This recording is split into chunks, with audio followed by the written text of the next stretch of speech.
Hello, everyone. Welcome to another episode of the Data Sense podcast.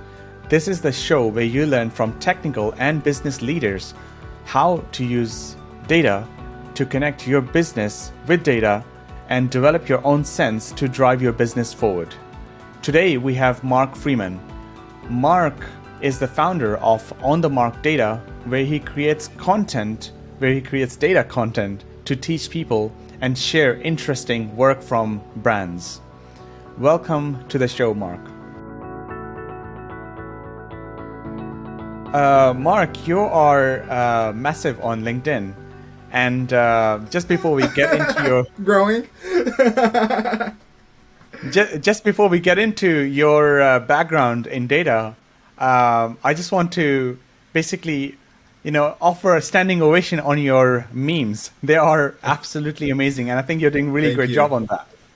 Thank you. They're super fun. I spend my weekends kind of just sit down for an hour and just pull up a whole bunch of memes and just create a whole bunch. I have a whole album of them that I save for content. They do the best on LinkedIn, surprisingly. So I'm a professional memer. Yeah, definitely. And you're one of those few people who are making data really exciting. It's not about, some people who are just posting code screenshots, right? Or things about, here's how SQL works, but you're really making it really exciting and showing the difference between what's happening with data engineers, data scientists, and other software engineers. It's absolutely just really amazing watching those. I really appreciate it. And the main goal with that is to create an accessible place to talk about data. If I just show code, some people might be overwhelmed and may not want to engage with that. I found that out posting code myself. But if you create like a meme that sparks a conversation, that's my goal, because then everyone can start talking and share their experiences. And my favorite is when a meme kind of goes semi-viral, and then in the comments people are having discussions about the topic of like what's the best approach, and that's my favorite part. Yeah, and then people copy you, right? And you get famous as well. Yeah. Hopefully, I don't know if I want to be necessarily famous, but I definitely, having attention for when you have like a content side hustle definitely helps for getting brand deals and whatnot. Cool. Yeah, that makes sense. So, how did you get into data? What got you excited into being in data? Yeah, so there's two components. The fun component is I saw this video called Mar.io, where they trained a neural network to beat a Super Mario level. And that was my first experience just understanding like machine learning, or not understanding, but seeing machine learning. And it just blew my mind. I was just like, I need to do this myself. This is the coolest thing ever.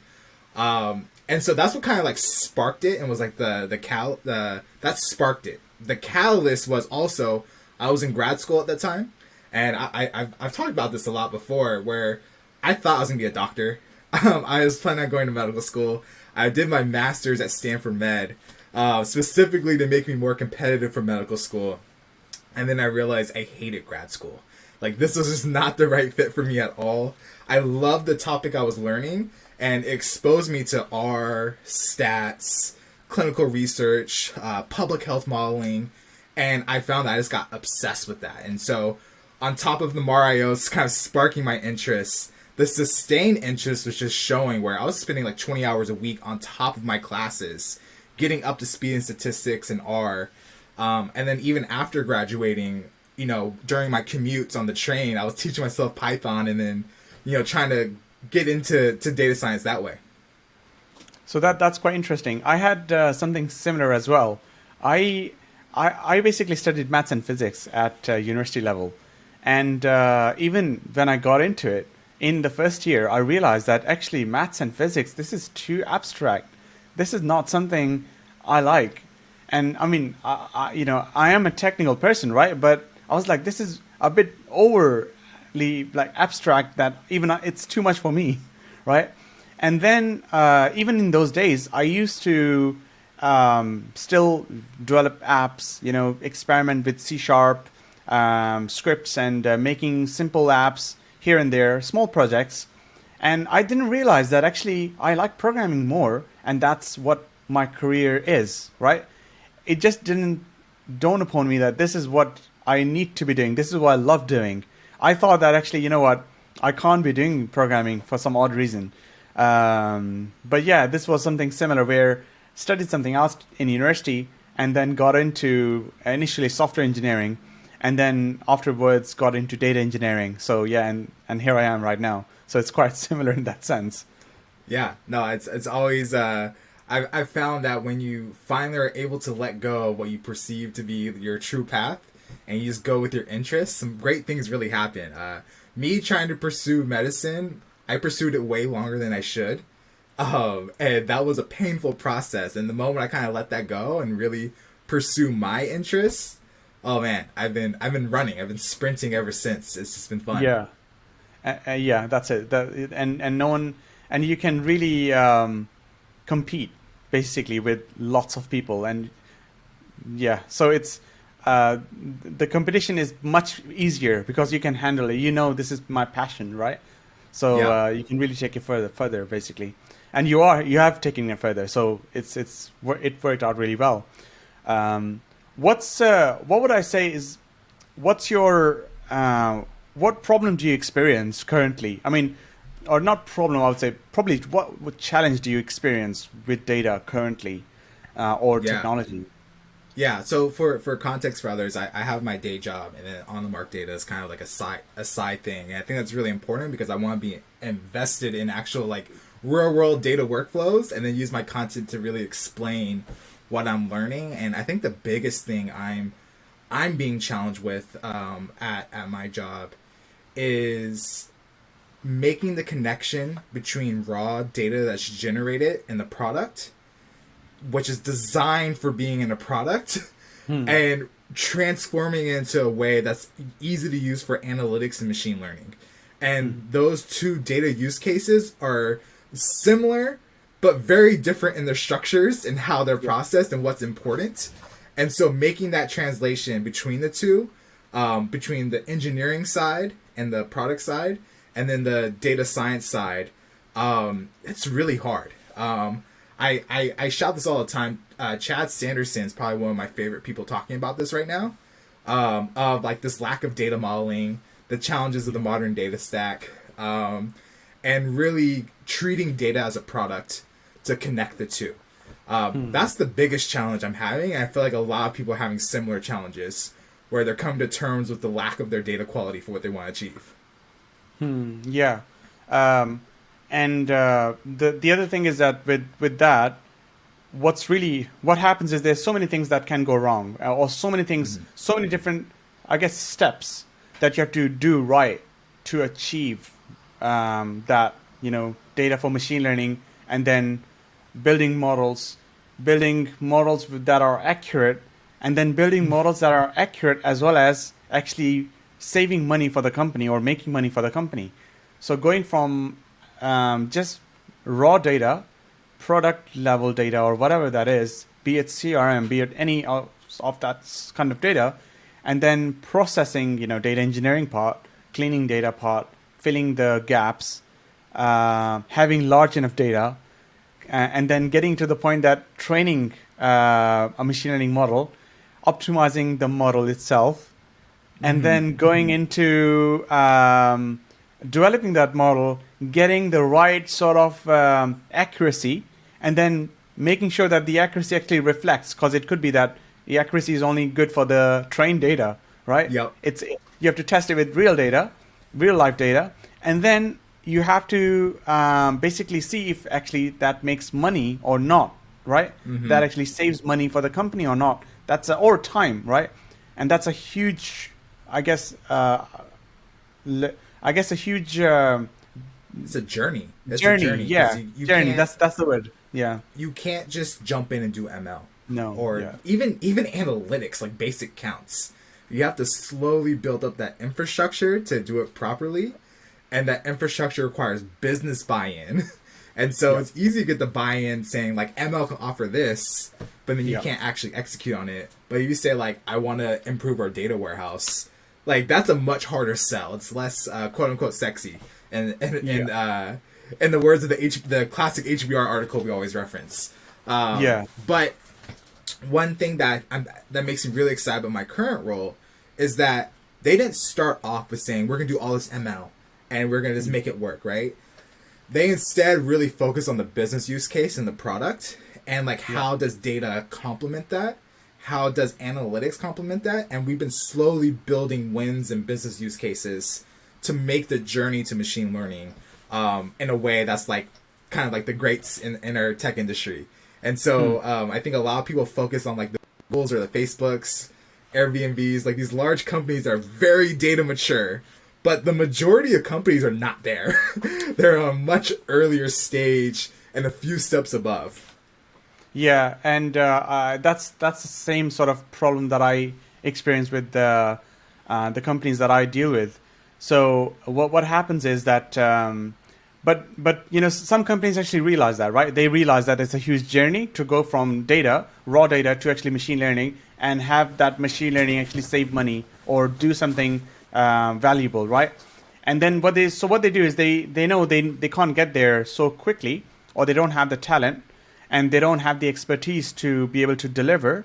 So they do it in stages, right? Some kind of companies will say, well, right now, all we need to do is bring our data into one place. You know, let's build a data warehouse. Let's keep all the data consistent. Let's make sure that everything goes into that data warehouse and it's all consistent so that at least we can do some reporting to start with, right? And that's like a low-hanging fruit that they go after, and that makes sense. There are companies out there, obviously, that will say, you know what, we're going to shoot for the moon. We're going to basically bring in machine learning engineers, and we have made so much profit, and it's probably not that much of a profit. And they are thinking, right, we are going to invest in machine learning, and all of a sudden, it's going to deliver. So, and then they're like set up for failure. They have a lot of models in production that break and don't tell the truth. Yeah.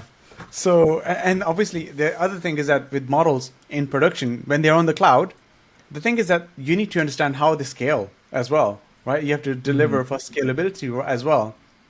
And then data can be changing. So you have to set up the pipeline to continuously training data as well. So that's another step that's not sort of taken into account. And one thing I really like about being in startups, that's where my main work focuses in, is that in startups you're typically on like the cusp of breaking into machine learning for your company, and so you deal with a lot of trade-offs because you have to figure out, okay, like this is the proper way, but this will take so much time that we'll lose buy-in. What's like the small kind of MVP that we can implement today, just so they can get a taste of what ML can provide for the company and the value for it. And all right, we have to have some trade-offs, right? For different approaches. So, like example, like one thing we're asking is like, where do we store the predictions? How will the product access those predictions? You know, should it be within the product? Should it be some batch processing? And it goes back down to the business use cases and less technical components. Yeah. So that's the other bit where I think with smaller companies, they have an opportunity to really optimize the cost for doing AI. Because obviously, you know, with large companies, as you mentioned, Google and Facebook, right? They can chuck money, they can throw money as much as possible, and they will not fail because they will eventually get it. They are so data matured or AI matured. They have everything working, right? They have all the infrastructure in place. They even have data centers in place. They can do it, right? No problem whatsoever. But for most of the companies, that can't be, that's not the sort of model they can be set up to. They can't be spending billions or millions to invest in, cloud compute and then engineers and then the amount of failures they have to go through to first then get the, success. So I think a common problem, especially for startups, is when you're in that product market fit phase, which a lot of startups are always in. Once they figure that out, things start to go a lot smoother. You have to balance, do you want to create features that your sales team can actually sell to enterprise customers? Or do you want to build the infrastructure to make it easier to maintain the customers you currently have? And it's always a balance of going back and forth between the two. I think that's a big reason why engineering is such a huge stakeholder to me as a data professional. because they're at the intersection of both, of building features that get sold, Yeah. and then also building the infrastructure that helps maintain that. And so learning how to integrate well with engineering is just such an important skill set for a data professional once you start moving towards like the senior level, because now you start thinking about infrastructure components and large scale components that are not just like one-off analyses. Yeah, I think one thing I would say is that developer time is one of the most important time, like developers' time, right? What they work on, what they are dedicated to be working on. That's one of the most important resources a company has, and a company's job, or one of the things they must do well, is optimize the developers' time, where they spend their energy and effort and their brain power. That's something that I would say is really important. It could be, as you mentioned, it could be either building current features or creating infrastructure, and it's a balance between the two, basically. Yeah, and I'm still learning how to build stronger arguments for data use cases under their needs, because many times the data infrastructure stuff is not the shiny thing that everyone sees. Yeah. And you're in data engineering, so if no one knows that the things are going wrong, like, and just doesn't know you're in the background, like, that's great.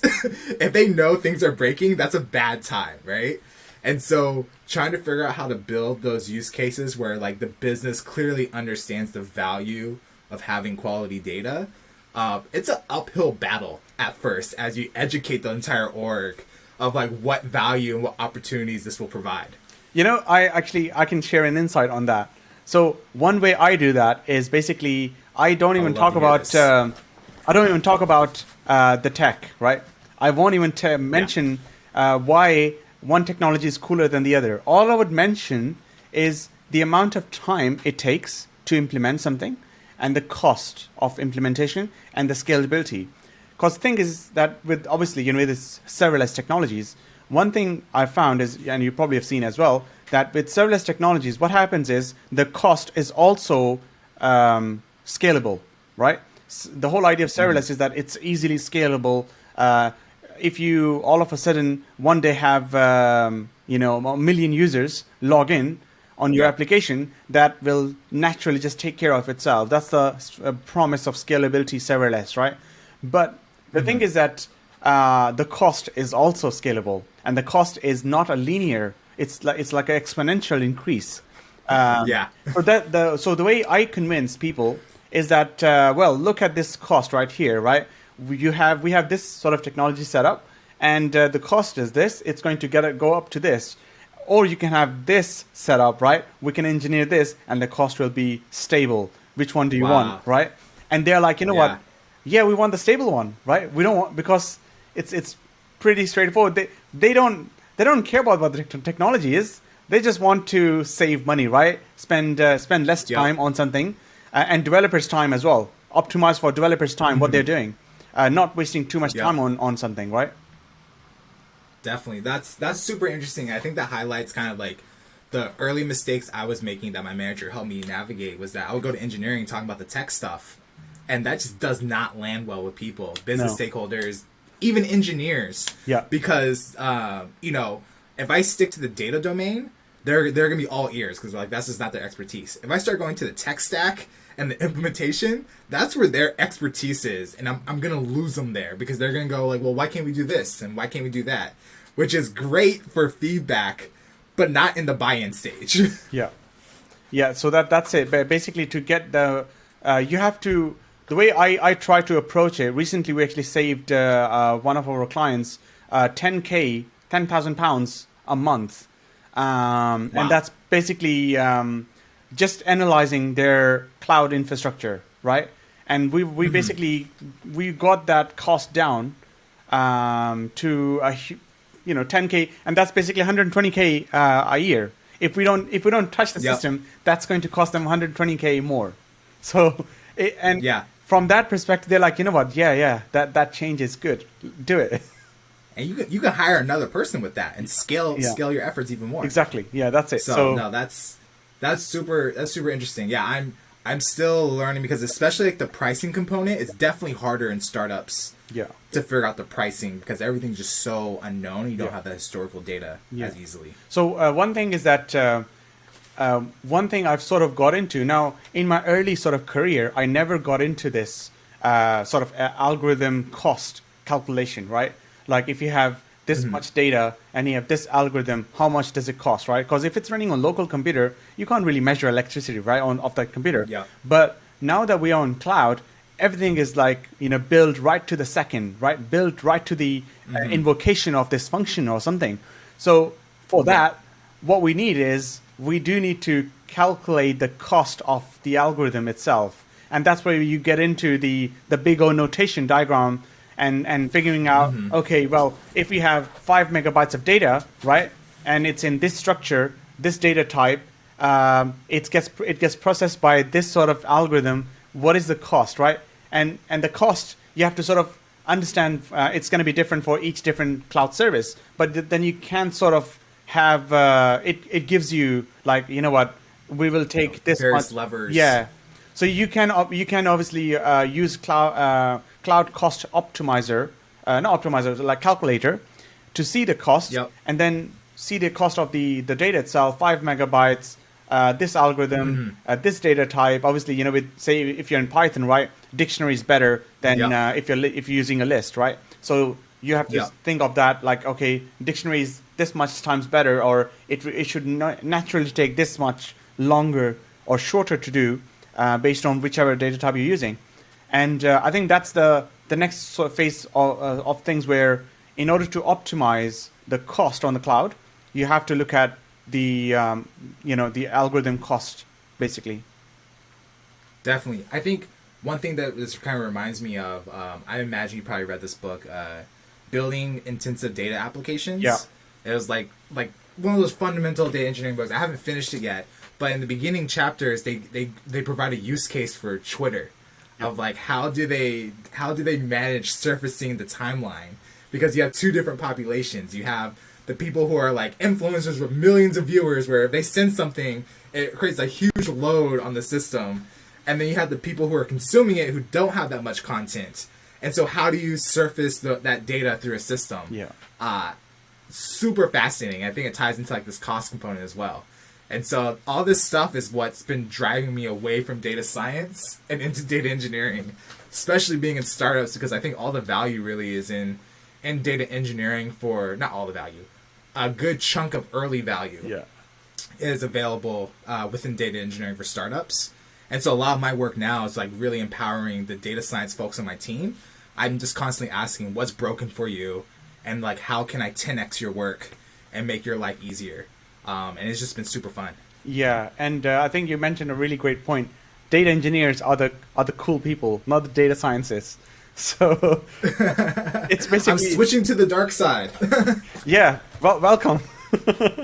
So it is true, because look at it. If you're going from, say, taking data, right, you have to apply machine learning techniques on extracting data from all the different places, right? CRM Yep. or CSV files, that's pretty easy. But say JSON files and APIs and whatnot, everything, right? And that's something you have to have a mind of a data engineer. And then you process that data. That's data engineering.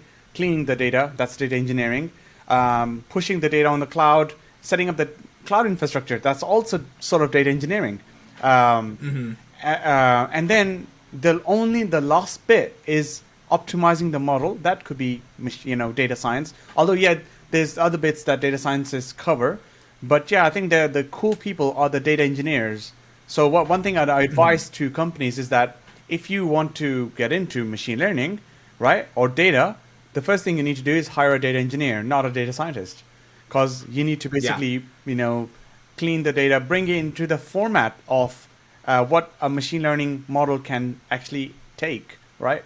So Definitely. yeah. No, completely agree. And something that interests me the most about data engineering is that I'm a systems thinker. I like seeing the entire workflow. Yeah. And so data engineering, they may not be deep for everything, but they're in every aspect of the data work life cycle. Yeah. Some parts very deep, such as like the ELT, ETL processes.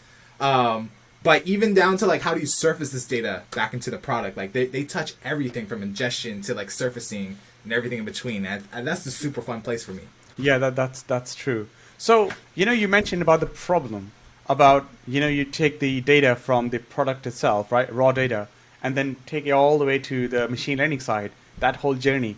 You mentioned that's a constant problem. How do you solve it? What are the sort of questions you have, and then you answer them to solve that and make it easier for yourself? Yeah, I think one of the key things is looking towards your leadership team at their company. And specifically, they might have like a board deck review or like quarterly OKRs or KPIs, wherever it may be. Understand why they're trying to make that move. How are they trying to position themselves in the market? And then like work backwards from there. And so an example I like to give all the time is thinking about customer success is like one of the most important stakeholders to me. The reason being is that they are in charge of preventing churn and doing expansion. So tying to a revenue metric, right? In addition, sales is also tied to a revenue metric, but we don't have their data. They have their sales data, but they're not part of our product yet. Customer success has that product data. So I have a source of data, it drives revenue, and I can connect that to these kind of like business goals, right? From there, I can make arguments of like what data can empower for these different components. And then I start working with my manager and my team to see, all right, this is what data can empower. How can we tie this to our data maturity lifecycle? How can we tie this project of like providing value to this group to like an infrastructure piece to get us to the next level? And so one of those key things was, well, customer success deals with customers all the time, dealing with fires burning or answering questions about the product and the data in there. If we built data infrastructure to democratize data access to that team, we can build data infrastructure for better analytics and then tie it to a business use case. The next component is, okay, well, now they have access to data, but only their data. We need to bridge all these data silos now together. So now let's create a whole bunch of ETL pipelines to bridge these different data sources to connect it, right? And the next thing is like, cool, now we have all these rich data assets. We have it connected in unique ways. Well, we could predict something that's very hard for them to do, that's very manual. So we can build an ML model on that. We get that one use case there. They're like, whoa, ML is really cool. And they're like, yeah, it would be even cool if it's in production. We need this infrastructure to make it happen. And so we keep on doing little wins that tie to a larger business use case to build up our capabilities over time. And so it moves away from how can we do ML to how do we tie our data infrastructure to a business use case that can ultimately lead us to ML. Yeah, that's a really interesting way of doing it. Basically, you're working backwards from what is the use case, how do we make sure we are solving business pain points. That's a really amazing point, I would say. Yeah, and the key thing is that you want to build in small wins and credibility so you can cash it in for big asks. Yeah, exactly. for things that aren't as easily connected to this larger pain point. Yeah, I agree. And what's really interesting is that I have a data strategy guide, and that's exactly what I go into it. The first thing is that we don't look at, which technology is cool, right? We don't look at, if they have data. First of all, we look at what are their business pain points, what are their business goals, right? And then we work from there. We say, okay, fine, let's list, say, 10 goals, right? And then from there, we look at the lowest hanging fruit. And then we say, okay, fine, we will deliver for that as quickly as possible so we can get the buy-in, exactly, so we can then, deliver that project, which is lowest hanging fruit, delivers the maximum amounts of savings as quickly as possible. And then so we can get, solve more business pain points with data, with machine learning. So that's exactly the right approach you're doing there. Yeah, and I would argue as a data professional, one of the most important assets is not your technical skills. Yeah. It's not even your soft skills. I would say your accumulation of trust within the organization. Yeah. If they don't trust your data, if they don't trust your analytics, they don't trust your prediction, you can do all the great work, but if they don't want to trust the number, you're kind of dead in the water. And so how can you build up that trust and maintain it? And those small wins are very critical for that. Yeah, yeah. So that's true. I agree. And the thing is with IT in general, um, trust is the most important factor. It's basically if you build trust, you really are able to go, further, get all the referrals. Yeah, so trust is a really important factor, as you mentioned. Yeah, and I've been in positions too where in my first data science role, I lost trust of key stakeholders because I made an early career mistake in my analyses. And that made it very clear to me of like, I never want to be in this position where I lose trust and have to build that back up. And my next roles, I was just like, you know what? I'm going to take the time. I don't care what other external pressures are.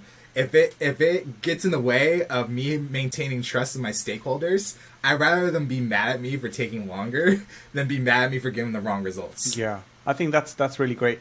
If you build trust, if you focus on that, and you want to deliver results that build trust, that you will really go far, basically, because you'll get so many referrals, it's unbelievable, and the cost of referral is unimaginable, right?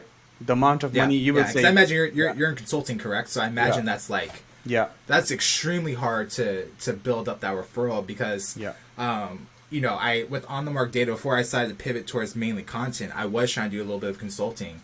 You spend so much time trying to get a client that you don't do any of the work, and so for that to be working in the background by other people's word and kind of business coming to you, that's a huge asset that frees you up to do the really fun work of working with data. Yeah, that's true.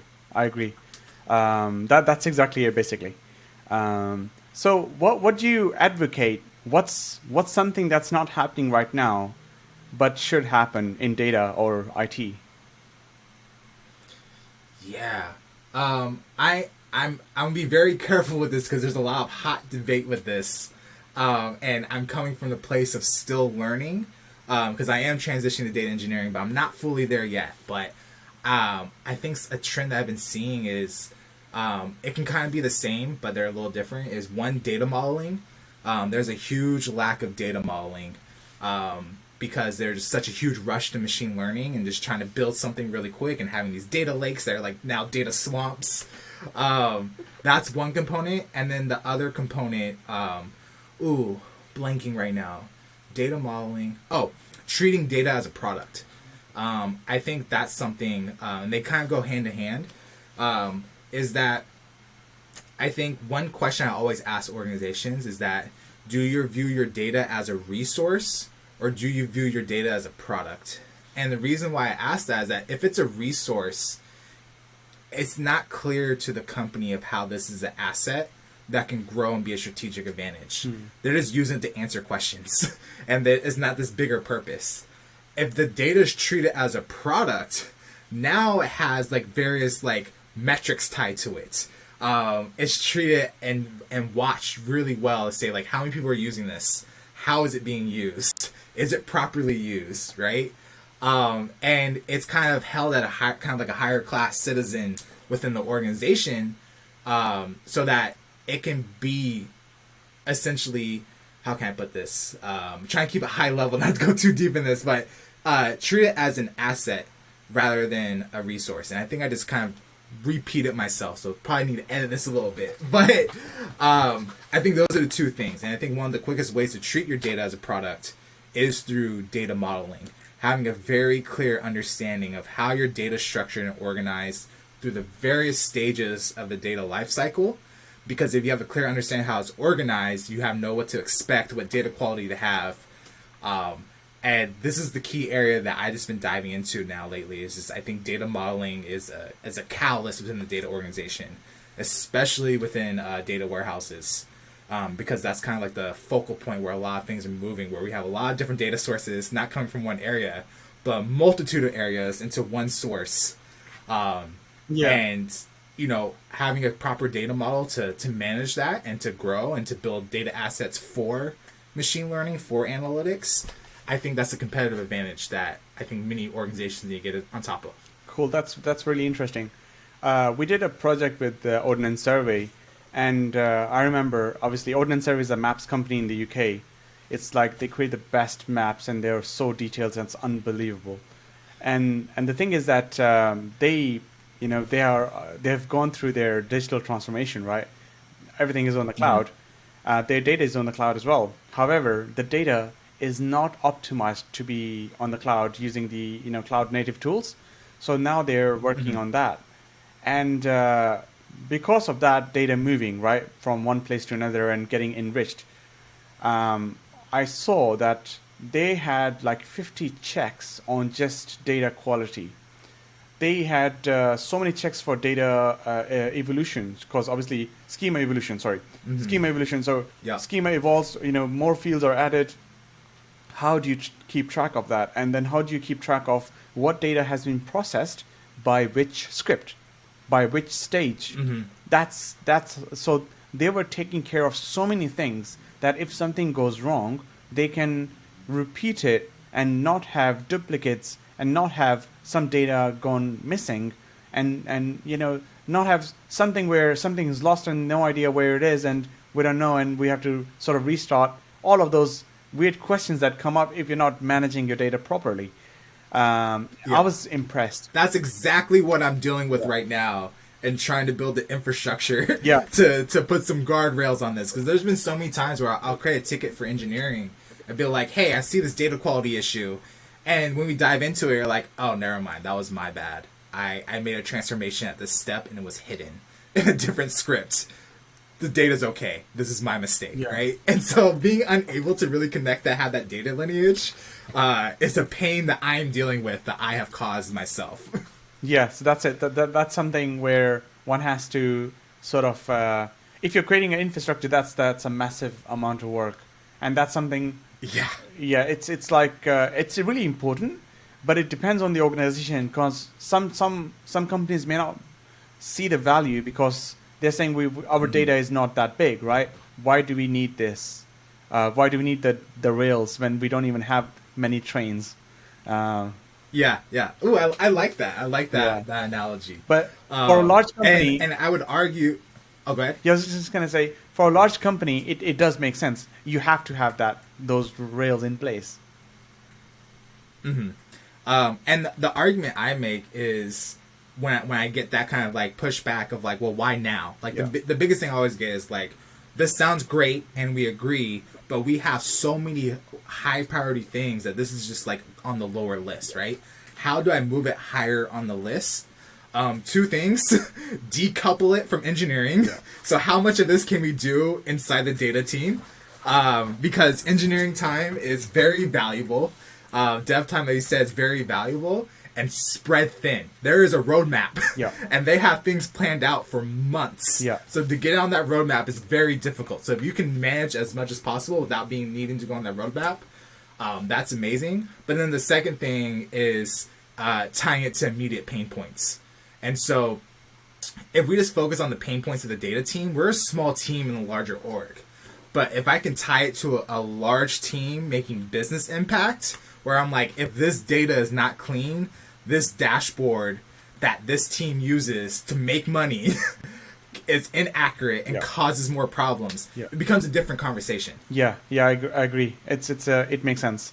It is important, and then you have to sort of obviously convince them from the money and time perspective, and that's when it becomes more important. If you sort of say, if you have priorities, right, you give the money column as well and the time column. How much money will this save? How much time will it save? Or how much money will it make? Then the priorities will change. Yeah. And what I've found actually is like me mentioning ML actually is a bad thing, because they just close off after that. They're like, oh, that's too much work. That's too down the line. But if I talk about ML without saying ML and talk about the business value, then they're all ears. And then they find out later it's ML.